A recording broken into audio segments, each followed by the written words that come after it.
Audio Jungle.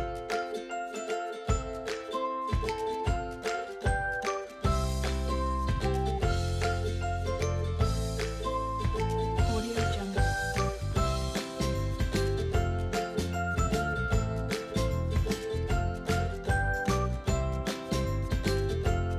Audio Jungle. Audio Jungle.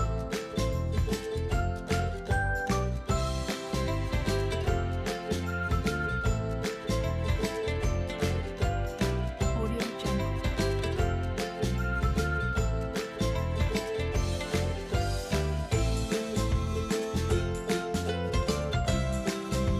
Jungle. Audio Jungle.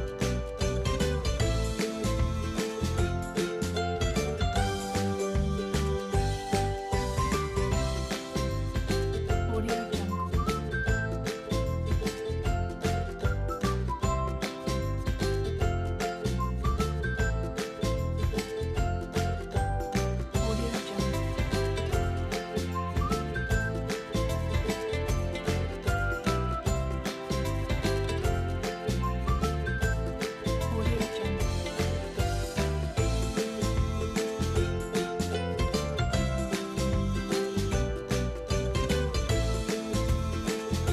Jungle.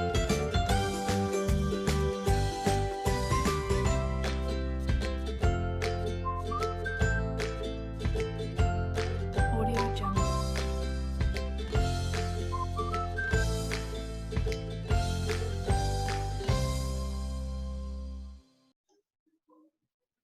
Boa tarde.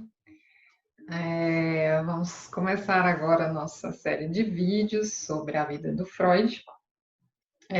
Nesse dia, nesse mês muito especial, que é maio, né? Que é o aniversário do Freud. E o meu também. O dele é dia 6 de maio, foi quarta-feira passada. E o meu é hoje, dia 17. Bom, como foi o nascimento do Freud? Freud nasceu em Freiberg, na Áustria, na região da Morávia. Freiberg, hoje o nome oficial é Pribor, né, o nome atual, na Tchecoslováquia. Então, como que se deu isso? Vocês viram no videozinho com as fotos a casa do Freud, né? Ele nasceu naquela casa às 6h30 da tarde, dia 6 de maio de 1856, né? E aquela casa, os pais eram pobres, o pai era comerciante de lã, então tem uma ferraria embaixo, né, naquela casa, né? Então ele nasceu ali acima, né, da ferraria. E ele nasceu com os cabelos pretinhos, muita quantidade, cheio assim, arrepiadinho, diz que era muito cheio, e a mãe chamava ele de negrinho, né, por causa disso. Não pela pele, porque a pele é bem branca, né, os olhos e o cabelo que eram mais escuros. Mas a mãe dele chamou ele assim na época. Então, desde pequeno, ele tinha uma autoconfiança grande, né? Por quê? Ele pequenininho ainda, uma vez ele foi na confeitaria com a mãe dele e uma senhora aproximou e fez uma previsão futura. Falou para ela assim: olha, você deu ao mundo um grande homem. E ela acreditou, né? Então, deve ser bom, né, ter uma vida assim, desde o começo, você ser reforçado, né, a ser uma pessoa importante, uma pessoa bem-vinda, né? E o próprio Freud, depois que ele soube dessa história, ele não acreditou muito, não, porque ele sempre queria muito, muito racional, sempre quer tudo explicação para compreender as coisas sem muito misticismo, sem nada disso. Então, ele mesmo não acreditou muito nisso, não. Só que aí, quando ele tinha 10, 11 anos de idade, aí aconteceu uma nova previsão. Aí ele já falou assim: opa, de novo, né? Dessa vez ele estava num restaurante que a família costumava ir, E aí apareceu aquelas pessoas que vão de mesa em mesa, né, pedindo um trocado, fazendo versos, né? Então, aí quando ele chegou na mesa deles e foi fazer os versos, então aí falou, fez uma previsão, falou que o Freud ia ser, no futuro ia ser ministro. Aí ele ficou assim, aí isso já mexeu um pouco com ele, e ele tinha visto junto com o pai dele, o pai levou algumas fotos para casa dele de pessoas lá importantes que foram para a universidade, depois mexeram com essas coisas de ministro, ministério. Então ele ficou impressionado. Ele chegou depois também a sonhar que ele era ministro, mas logo depois viu que não ficou muito se ateve à questão de política, de governo, não. Mas isso já é interessante desde o começo ter profecias assim, né, boas, né? Imagina para uma criança, né, ser reforçada assim. Então, então eles deram muito apoio para o Freud, né, para ele estudar, né, para ele se sair bem na vida. E isso foi muito importante, tanto que eu vou ler agora uma frase que mostra, né, como ele achou isso também muito importante.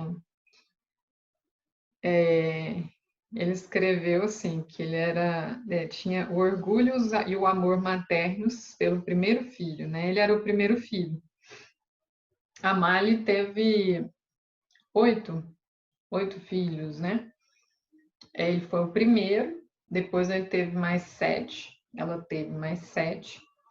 Eram cinco meninas e dois meninos, né? Então, no total de oito. E tinha uma particularidade o pai do Freud, Jacob Freud, casou-se com a Amalie e era o segundo casamento. Então, do primeiro casamento, ele teve dois filhos, o Emmanuel e o Philip. A gente vai ver ao longo da história deles sempre falando desses dois, que são os meio-irmãos, né? E eram muito mais velhos que ele, porque quando Jacob casa com a Amalie, ele tem o dobro da idade dela. Então, ele tem 40, ela tem 20. E o Freud nasce primeiro filho quando ela tinha 21 anos, né? Então, mais para frente a gente vai ver que essas diferenças de idade na cabeça do Freud pequenininho não ficaram muito bem aceitas, não. Até porque o tio dele, né, que seria o Philip e o Emmanuel, né, o filhinho deles que chamava John, era companheiro de brinquedo do Freud. Só que era um sobrinho dele, era a diferença de idade era um ano entre os dois, praticamente da mesma idade. Então, a cabeça da criança fica assim, eu sou tio dele e ele, né, quase da mesma idade. E o fato do pai também ser bem mais velho era como se fosse avô, né, na época. Então, mas aí voltando assim, sobre a certeza do amor que ele teve da mãe, né, da família, o que que isso causa na pessoa, né, das experiências que dão, consolida, né, a personalidade da pessoa. O que que o Freud escreveu, né, falando dele. Um homem que foi incontestavelmente o preferido de sua mãe, o complexo de Édipo aí,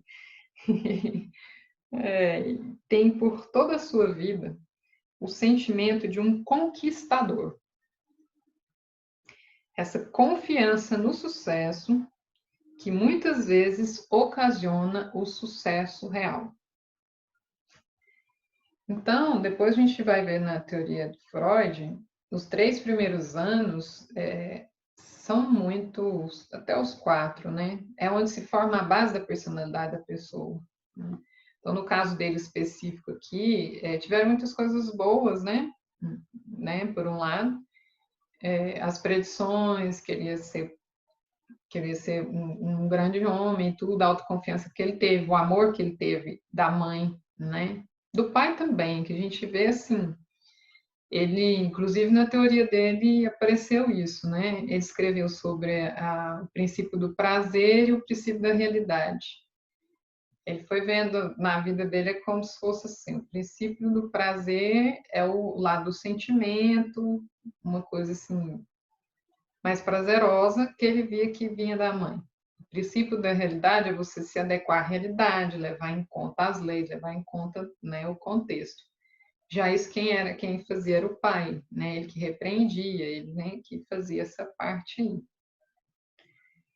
Então, ele não tinha dúvida do amor da mãe dele. Não tinha. E era apaixonado na mãe. Mas no Édipo a gente vai ver aqui. Todos nós, né? Mesmo se a gente não tem consciência, os primeiros amores da vida de qualquer um, independente de se a experiência foi boa ou ruim, é pai e mãe, né? São os pais. Enfim, então, o nome do Freud. O nome dele completo era Sigismund Shlomo Freud. O Shlomo era. O nome do Freud era o mesmo do avô dele, da parte paterna, né? O sobrenome Freud vem do nome da família do pai, né? Do Jacob Freud. Então, o bisavô e o avô eram todos judeus, né? O bisavô e o avô eram rabinos. Mas rabino, aqui na época do contexto, não era necessariamente um cargo, uma hierarquia lá, era mais cultural do que oficialmente falando, né? Então, esse avô era Shlomo Freud, Chlomo, é difícil de falar, né? Shlomo alemão é bem difícil. Mas aí, então, o nome do Freud foi o do avô, Shlomo Freud. Ok, ficou Sigmund Shlomo Freud. Enrolando a língua aqui. Aí o Shlomo ele nunca usou. Aí o Sigismund, que tinha um S aí no meio, ele tirou o S, ficou Sigmund. A razão que ele tirou o S, ninguém sabe, ninguém sabe por quê. Mas então ele começou a usar Sigmund Freud. Então, os antepassados da família Freud, né? Como a família era toda de judeu, tinha um histórico de estar fugindo, de estar se deslocando de uma região para outras da Europa e de por perto, por causa de perseguição aos judeus, né? A gente vai ver depois que até a família do Freud mesmo teve que sair de Freiberg e ir para Viena, né? Por algumas coisas que aconteceram lá. Então, tem essa questão da família, de questão judia, né, que também influenciou muito a vida dele. E ele fala essa parte importante da primeira infância. Depois que ele fica mais velho, ele começa a fazer, sabe aqueles estudos arqueológicos? Você pega os resquícios e vai montar como que era na época anterior, uma época que a gente não viveu, como é que funcionava, seja dinossauro, seja o Homem sapiens. Em análise, vocês vão ver que em psicanálise a gente remonta muito experiências passadas, quer saber o que aconteceu na infância, para entender por que hoje a gente tem determinados comportamentos, por que determinadas coisas são difíceis, outras são mais fáceis. Imagina, para uma pessoa que já nasce com tanta gente falando, você vai ser um grande homem, tá? É diferente de outra, né, que nasce sem essas experiências. Então, como elas são marcantes, então, o que ele começou a fazer? Começou a remontar a infância dele, ver o que ele lembrava e ver como que isso encaixava na vida dele.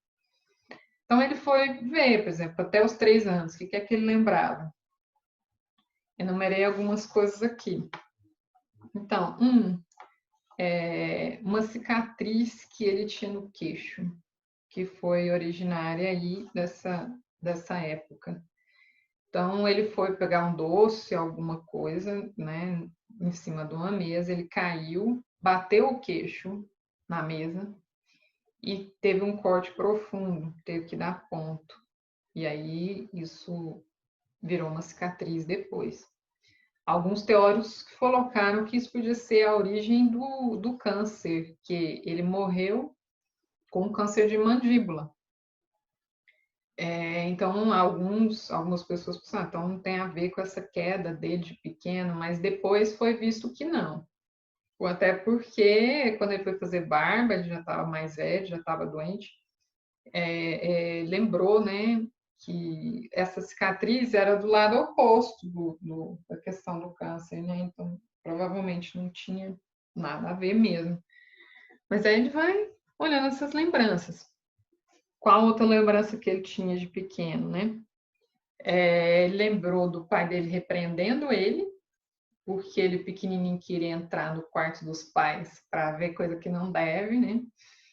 O pai repreendeu ele. Ele lembra disso. E uma outra lembrança, que lembra pouca coisa. Eu, por exemplo, acho que eu não lembro praticamente quase nada até os 3 anos. O que eu lembro é de foto que eu vi. Também não morava em Goiânia, morava em Vitória. Mas é bom lembrar, né, para remontar, fazer essa pesquisa arqueológica, juntando todas as peças do quebra-cabeça para entender, né, o que a gente se tornou e quais as influências que foram importantes. Né? Então, a última lembrança dele foi que ele fazia xixi na cama, né? A criança até ter o controle dos esfíncteres e fazer xixi na cama. E ele lembra especificamente uma vez que ele fez o xixi na cama. E aí o pai repreendeu ele. Só que aí ele falou pro pai, ó, não, ó, eu pode deixar que eu vou comprar uma cama nova, uma cama vermelha e nova na cidade X, lá, uma localidade lá perto, que era próspera. Então ele já quis reparar. Então, e eu acho interessante isso, porque uma vez eu fui numa creche, tinha uma criança mais ou menos da cidade. E ela não controlou, né, o esfíncter e fez xixi na calça lá. Gente, imagina, pensa numa criança desesperada. Ela entrou ela chorava tanto, tanto. Eu olhei aqui, eu nunca tinha visto assim, daquele jeito não, né?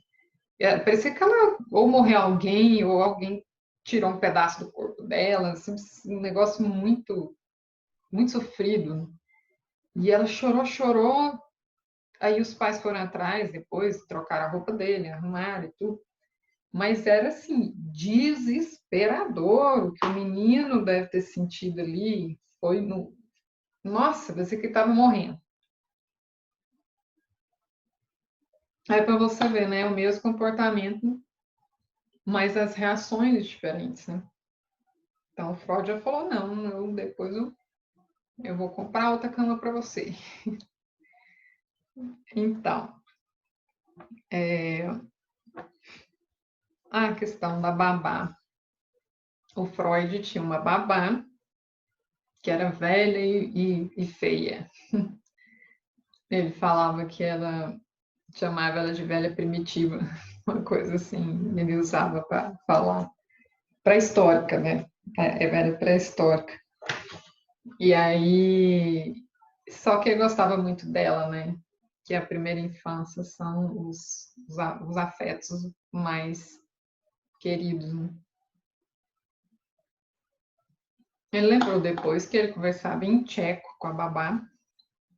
Eu falo tudo depois porque ele foi fazendo essa volta para trás, montando a história, e foi lembrando muita coisa. E se ele não lembrava que ele falava tcheco com a babá, mas ele falava tcheco com a babá era católica, ou seja, diferente da religião deles lá, e ela às vezes levava ele para as cerimônias, coisas assim. Então a mãe às vezes falava que ele chegava em casa e começava a fazer sermão, falar de Deus Todo-Poderoso, né? Então teve essa influência. E a história dessa babá, que é interessante, que Freud, quando nasceu a irmãzinha dele, a Ana, ele tinha pouco mais de que 1 ano de idade. Aí, coincidentemente, a mãe se afastou um pouco para cuidar da bebezinha. A babá sumiu. Sumiu, tô fazendo a visão do Freudzinho, né? Assim, cadê minha mãe? Cadê minha babá? Porque a babá ela foi presa, ficou 10 meses presa nessa época, porque supostamente roubou algum dinheiro ali da família. E aí a questão mais interessante foi quem pegou o flagra da questão do suposto roubo foi o meio-irmão dele, Felipe, porque o Felipe era filho do primeiro casamento, ele e o Emmanuel, eram os outros 2 filhos, né? Então, o Felipe que fez a denúncia. E olha que interessante, porque ele ficou aflito, né, com a situação, não lembra direito como foi que aconteceu. E ele pergunta para o Felipe, né, na lembrança, né, ele pergunta para o Felipe, onde está minha mãe e tudo. Aí ele falou assim, ela não está aqui. Aí abriu uma arca, algo que onde poder até ilógico, né? Como ela vai estar dentro de uma arca, de uma gaveta, de um lugar assim. Aí, mas depois ele viu que o Freud ele tem muitas coisas assim. Ele vê uma palavra em alemão, por exemplo, que lembra outra palavra. Aí ele viu que a mente dele fez uma associação. Tipo, sabe, não confunde Jesus com Genésio, essas coisas que a gente faz de brincadeira, assim, palavras parecidas, às vezes a mente associa, né? Então ele associou a palavra em alemão lá, eu não sei falar alemão, nem vou falar qual palavra que é, mas ele associou isso com trancafiar, né? Pôr uma gaveta, pôr. Então ele achou assim que a mãe também estava trancafiada. Em resumo, as duas tinham sumido, né? Tipo, a mãe estava cuidando mais da menina e a babá sumiu. Então, o sentimento dele infantil foi assim, uai, que cadê as duas figuras que cuidam de mim, né? Os meus amores, né? Aí eles estavam ausentes. E aí, o que ele faz que é interessante? Você vê que a mente infantil, que a gente também pode ter feito também, ele pensa, quando ele vê que a criança, bebezinha nasceu, aí ele começa a entender, para entender o que estava acontecendo, ele sabia que a menina nasceu de dentro da barriga da mãe. Só que aí, olha que interessante que juntou essa questão da babá com outra questão anterior. Essa diferença de idade do pai do Freud com a mãe do Freud, 40 anos para 20 anos, é como se o pai fosse o avô. Então, e os irmãos do Freud mais velhos, eles é que tinham a idade que a mãe tinha. Imagina para caber. Então, como também era difícil para ele ver como que o John, que era o sobrinho dele, brincava com ele, quer dizer, mas se eu sou o tio dele, mas ele é do meu tamanho, né? Então, aí o que ele juntou? Falou assim, não, aí o Philip, que era o meio-irmão mais velho, era mais ou menos da idade da mãe dele, né? E aí, só que aí ele projeta no Philip, na mente dele que fez isso, obviamente ele foi saber depois, que o Philip é o intruso que fabricou a irmãzinha junto com a mãe, como se o Philip fosse o pai da irmã. Entende? Essa como se o pai fosse o avô. Então, assim, ó, meu pai é o avô, então o meu irmão aqui que fez essa criança, né, junto com a minha mãe. Mas, na verdade, o que que ele fez? Os sentimentos hostis que provavelmente ele tinha com o pai, porque depois que o pai morreu, quer dizer, mais de 40 anos depois, é que o Freud juntou tudo, o quebra-cabeça todo, e descobriu por que que ele fez isso. Por que que ele viu, demorou a saber que ele tinha ódio do pai. Assim, gente, existe em psicanálise a gente fala de ambivalência. O que é ambivalência? Todo mundo tem isso. Você tem uma pessoa, você não só gosta e ama a pessoa, você também tem raiva e odeia. Então, ambivalência é quando você tem esses dois sentimentos com a mesma pessoa, né? E aí ele foi ver, depois que ele descobre o complexo de Édipo, que a criança, falar do menino, porque da menina tem umas diferenças, que o menino, ele apaixona pela mãe e vê o pai como rival. Como se fosse assim, o ódio pelo pai, a rivalidade, que é matar o pai. Que o Édipo, na história mitológica, mata o pai mesmo, né? Então, só que ele foi formar isso muito depois de ter analisado toda a história, de ter visto os pacientes. Então, que a gente faz? É feio você ter ódio de alguém, ainda mais do pai, que deu a vida e tudo. Então, acaba que isso fica reprimido. Então, o que ele fez? Em vez dele se permitir, inconscientemente falando, ter raiva do pai e disputar com o pai, ele projetava isso para fora do pai, é como se fosse para proteger, né, a figura do pai. E aí ele projetou no Philip, que era esse meio-irmão, então, assim, de certa forma, justifica, né? Não, foi o Philip que prendeu a minha babá. Não, foi o Philip que eu fui traído, o Philip que ficou no amor da minha vida, que é minha mãe, e teve essa criança, né? Diz a biografia que ele nunca foi fã dessa irmãzinha, que nasceu aí nessa época. Porque ele perdeu a coroa, né? Era o príncipezinho, era o primeiro, né? Depois a atenção era toda dele, depois ele, né, perde assim, chega outro para dividir. Então, o Philip, ele projeta isso no Philip e um pouco da rivalidade também no John, que é esse companheiro de brinquedo dele, que é o sobrinho, né? O Freud seria tio dele. E então a relação com o John, eles eram muito amigos. Vou até ler o que ele fala aqui do John. Eles eram muito amigos, essa relação foi muito importante, mas também tinha essa projeção da hostilidade, né? Porque, na verdade, isso aí, vocês não precisam ficar tentando entender tudo, porque aos poucos eu vou passando, né? Mas é porque o Édipo, na verdade, não fica assim só o pai, a mãe e a criança, né?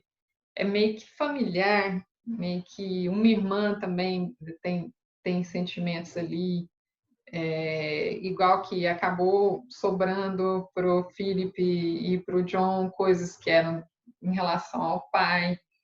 Então, são as relações meio que generaliza, né? Não é só assim, ó, o pai ou a mãe tem essas projeções, tem isso tudo. Então, o que ele fala do John? Aqui. A ambivalência do Freud em relação ao John condicionou o desenvolvimento de seu caráter, né? Aí o Freud fala: até o fim do meu terceiro ano, fomos inseparáveis. Gostamos um do outro e brigamos um com o outro. Como já apontei, essa relação infantil determinou todos os meus sentimentos posteriores e o meu convívio com pessoas da minha idade. Né? Aí, falando assim, o Freud deve ter, às vezes, ter sido tratado mal ou ter se oposto corajosamente ao meu tirano, né? O John, de certa forma, também era um tirano. nas relações dele, e só que o John devia ser mais forte um pouco, que era um ano mais velho, né? Um pouco mais velho do que ele.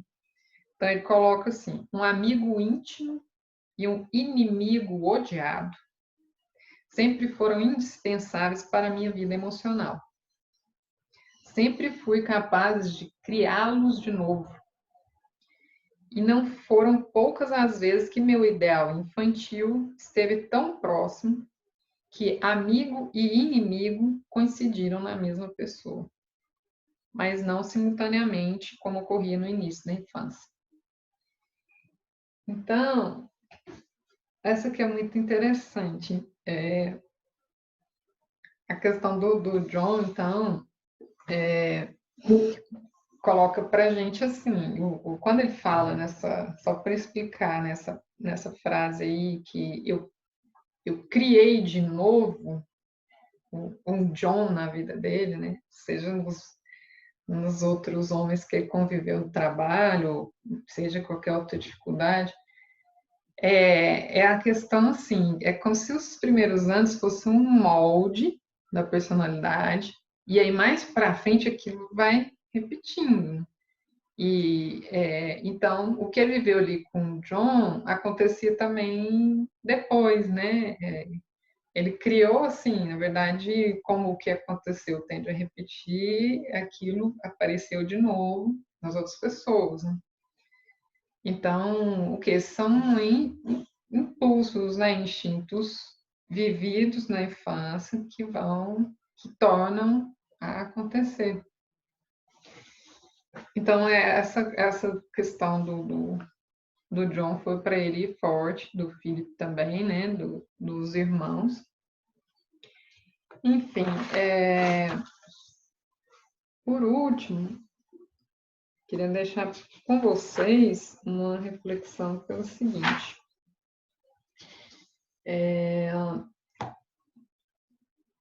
O que o nascimento do Freud significou e o que ele deixou para a gente, né? Primeiro, cada um vai construir o Freud de um jeito específico. Como cada um teve uma infância de um jeito, viveu determinadas coisas, eu não tive na minha ninguém que previu que eu ia ser uma grande pessoa, né? Cada um. Eu perdi minha coroa para gêmeos, né? Também. Tipo, o seu Freud foi difícil para chegar a irmãzinha dele, né? E eu, quando chegou, era mais nova que o Freud, eu tinha menos de um ano ainda, 11 meses. Aí vieram dois de uma vez. Imagina. Então, tudo isso que aconteceu nas nossas vidas, a gente vai simbolizando, né? E aí você pensa assim, né? O que o Freud é para mim? O que ele é para você? O que ele é para o mundo? Então, assim, vai depender das suas experiências, né? E aí eu estou aqui para mostrar um pouco quem que é esse Freud.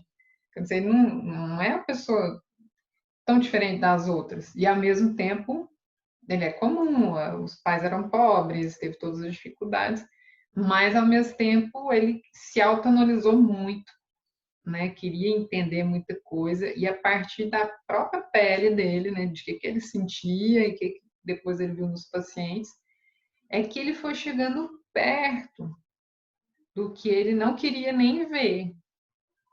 Você acha que é agradável descobrir que ele gostava da mãe e queria casar com a mãe, né, entre aspas, assim, e tinha os sentimentos hostil pelo pai, que no complexo de Édipo, não foi fácil de jeito nenhum ele chegar perto disso.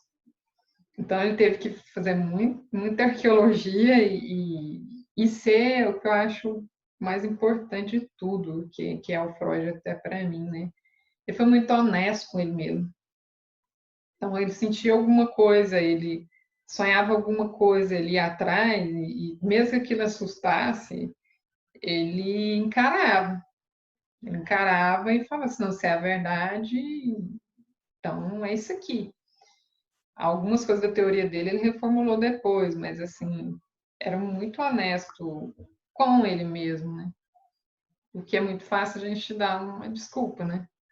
Não, eu não, nunca que eu quis te fazer mal, nunca, que é isso, ó, pessoa ótima. Então, identificar esses sentimentos ruins também é muito. Ninguém gosta, né? Só que só fazendo assim, sendo honesto com a gente mesmo e descobrir coisas, né, que nem sempre são agradáveis, é que a gente cresce, né? Então, qual foi o legado do Freud para o mundo? Eu posso falar, né? Por que foi bom Freud ter nascido, né? Porque ele descobriu, né, todas essas pesquisas dele, o que move a gente é o inconsciente. O consciente é muito pouco, tipo, a motivação que nos move a fazer as coisas é mais inconsciente do que consciente. Então, isso ninguém soube. Ele foi o primeiro a falar, depois vieram outros. Então, com ele, inaugura essa questão de que não tem controle de tudo, mais, mais ainda se for inconsciente, né? E que esse inconsciente me governa, e que se você começa a conhecer esses conteúdos, né, inconscientes, e você pode também lidar melhor com os comportamentos, com a sua vida. Então, por isso a análise é uma coisa, a psicanálise toda é desafiadora, né? Que ao mesmo tempo você não quer descobrir, porque é muito perigoso. De repente tem coisas que não quer nem saber se eu estou desejando uma coisa que não pode, mas ao mesmo tempo só isso que liberta, né?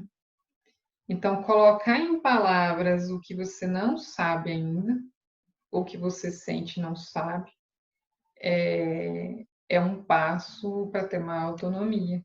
E o que a gente normalmente não sabe é porque está no inconsciente.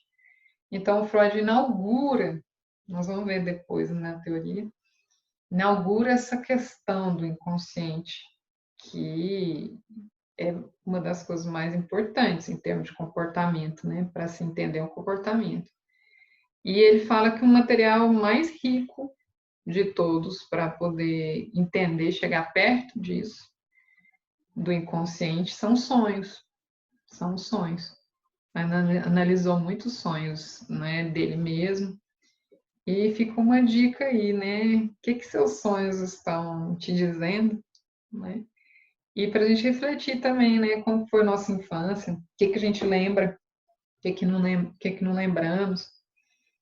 Outro dia eu até fui perguntar para meus pais, quando eu fiquei em Vitória, nasci em Vitória, eu vim para Goiânia com 3 anos, né? Como eu não lembro, eu disse assim, não, será que eu sofri quando fui para Goiânia?